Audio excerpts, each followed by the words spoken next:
Throughout history, very few jobs have been as essential for the human race as farming.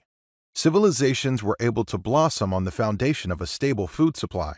Incremental innovations and continued efficiencies allowed human capital to be reallocated towards other noble quests for the benefit of humanity. Generations of this progress reduced and refined the farming community down to just a fraction of the populace, yet it was once required by all for simple self-preservation. Efficiently feeding the world now involves proper education, large equipment, and high-tech genetics. What is left for the farmer's wallet after footing these presumably substantial bills? Has the nature of farming shifted away from its laborious, dirt-ridden origins, or are farmers carrying the burden of the modern world without benefit? Let's talk about how much money farmers make.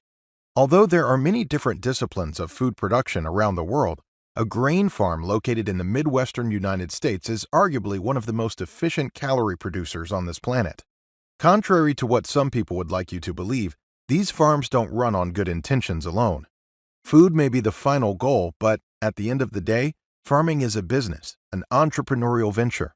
Revenues and expenses are the economic lifeblood that keeps the wheels turning, and, unfortunately, feeding the world does not qualify as an acceptable excuse to not repay your debts.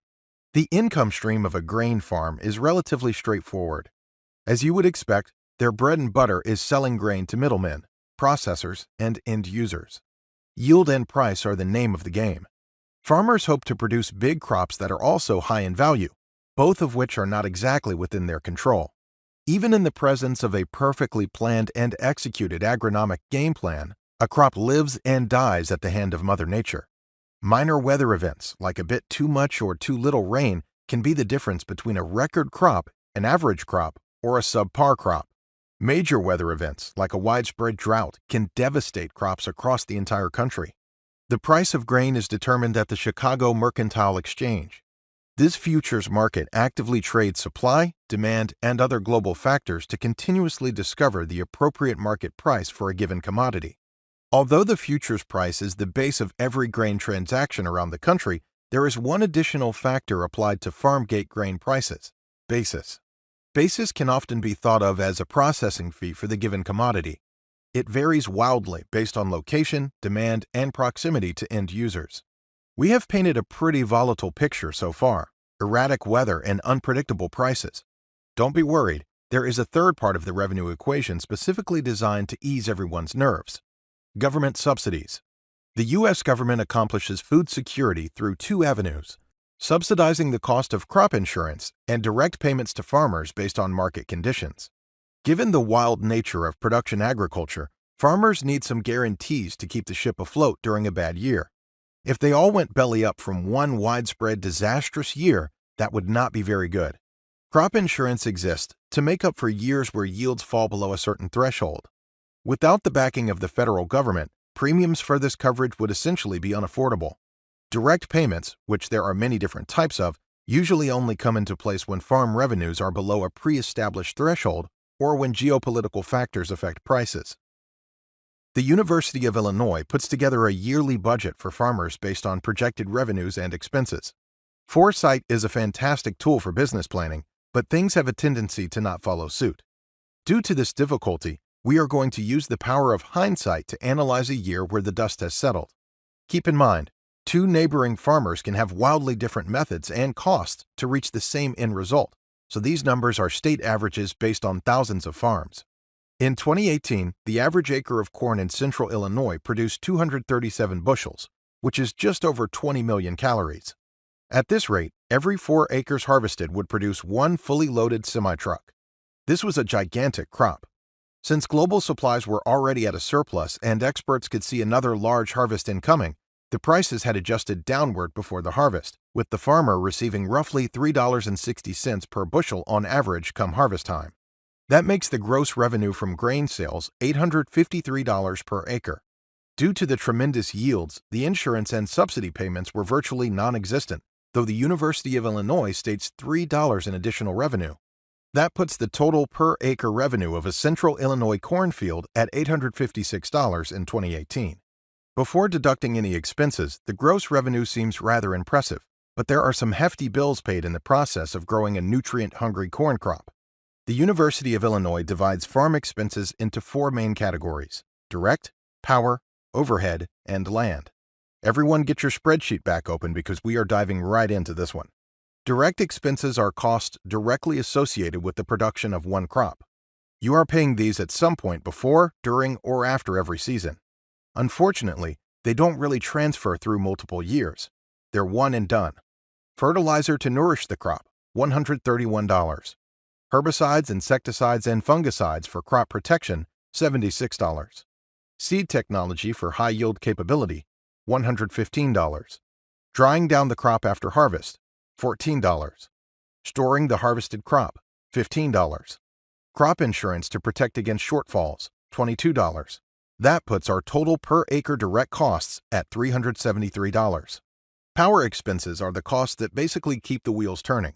Without these, a farmer isn't going to have the equipment or means to plant, maintain, and harvest their crop.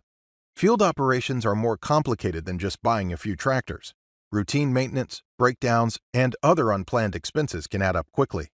Sometimes there are tasks that some farmers might find cheaper to outsource. The largest chunk of this money pie is machinery depreciation, or the loss in value from use, $64. Fuel, oil, and repairs for this already costly equipment adds up to $43. Utilities for the whole farm, $5. Light vehicles like trucks and cars, $2.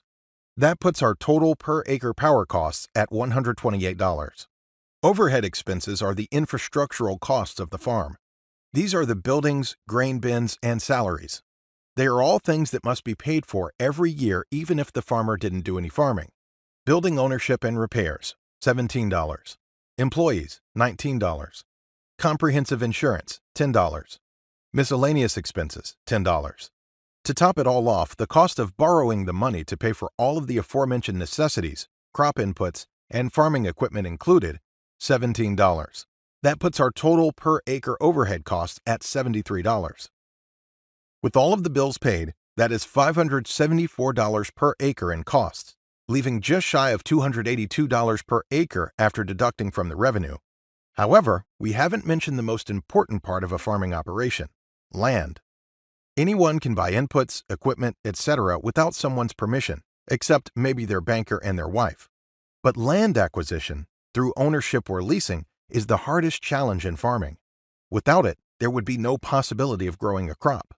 In the heart of the Corn Belt, Iowa and Illinois, aka God's country, highly productive farm ground sells for $11,000 to $12,000 per acre, with some tracts going upwards of $20,000 per acre. At those prices, 100 acres of farm ground can be worth $1 to $2 million.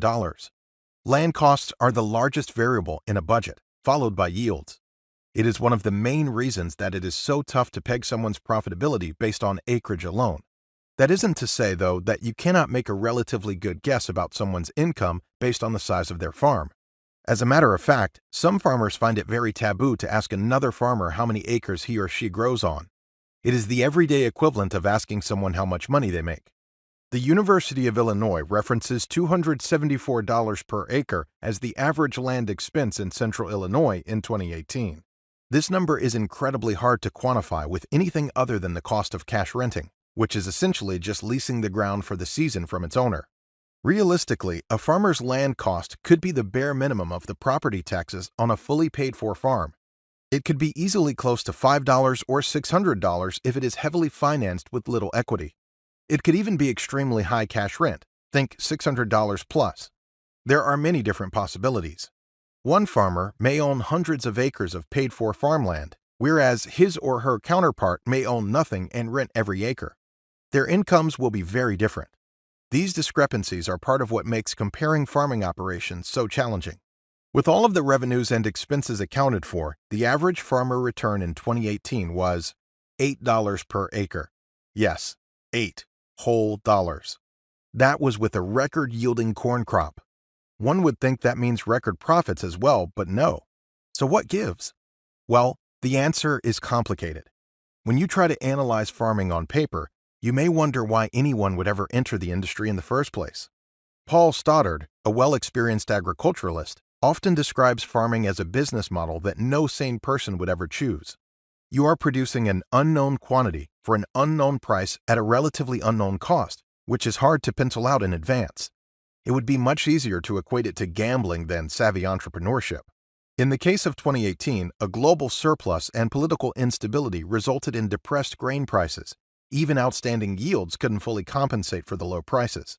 Not every year follows this same template, and there is really no crystal ball to predict the final outcome of a farm. Farm incomes are very cyclical. Long periods of tight margins are often complemented by short periods of very high income, which is quickly offset by an elastic and exorbitant increase in input prices. So how does a farmer make a living with $8 profit per acre? At that price, someone would have to farm a pretty substantial amount of ground just to survive. To understand this, you need to see the whole picture. Without millions upon millions of dollars of land, equipment, and infrastructure, and some luck on top of that, it is going to be challenging to make a comfortable, full-time living.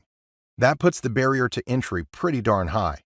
And this is why multi-generational farm families have a momentous advantage over any newcomers. They have the key ingredients to the recipe, and often with a lot of equity attached. These families that withstood the test of time found great reward in the hardships of their ancestors, which partially explains why farmers are so prideful in their work. Owning some farm ground opens up the doors for much more profitability. There are also economic factors at play. As operations get larger, the economy of scale effect amplifies, resulting in their costs being much lower than the averages that we just covered. The more you farm, the more efficient you are. You can afford bigger, higher capacity equipment, you can invest in technology that smaller farmers cannot justify, and you can get closer to wholesale input pricing. All of that means more profit at the end of the year. This is why the big get bigger and the small struggle to grow. For those that remain, farming can be an uphill battle. With such little income, there isn't enough positive cash flow to start a farm from scratch. Sacrifices will have to be made to accomplish that goal. One has to supplement their farm expenditures with outside income. Some work in different industries and farm on the side. Some find complementary incomes like selling seed and other farm-related products during off-seasons. Some are even brave enough to enter into the livestock business, which is a whole other league of gambling. Regardless of the obstacles in their path, many first-generation farmers have overcome these challenges to build successful farming operations. The overall takeaway here is that farming is extremely variable from year to year. It is hard to pinpoint a specific level of profitability without first knowing intricate details of an operation, which you probably are not going to get, or at least not honestly. Some seasons a farm may have substantial profits. Other years, they'll be lucky to break even, and yes, it is certainly possible to lose money. With no pun intended, farm incomes are usually feast or famine. Some years are good, some are bad. The ultimate goal is just to be able to farm the next season. That's a victory in this noble quest to feed the world. If you enjoyed this video, make sure you subscribe to the channel. A ton of work was put into this video, and your support would be greatly appreciated. We plan on continuing this series of videos as well as the on-farm vlogging throughout the season. Give us some feedback and topic suggestions down in the comments below. Thanks for watching. Script by aTrippyFarmer. Voiceover by That VO Guy. Designs and animations by Graphics Player.